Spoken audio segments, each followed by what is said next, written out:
First of all, I just want to welcome everybody on the flight. Thank you all for joining us on this historic flight. This is the first flight in history, a first commercial flight ever to go from Israel to a Gulf Arab country. Obviously, we're being welcomed. Right now, we're flying over Saudi Arabia, the Kingdom of Saudi Arabia. They were very gracious to allow us to fly over their airspace, which they've never done before for an Israeli commercial plane. And so this, again, is another historic breakthrough.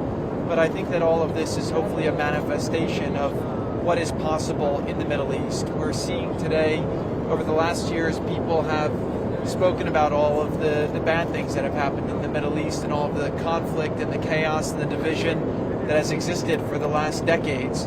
But I do believe that this is ushering in a new hopefulness amongst all people, that peace is possible and that there's a new chapter that can be written. And I just want to acknowledge that this has been President Trump's vision for the Middle East from the very beginning.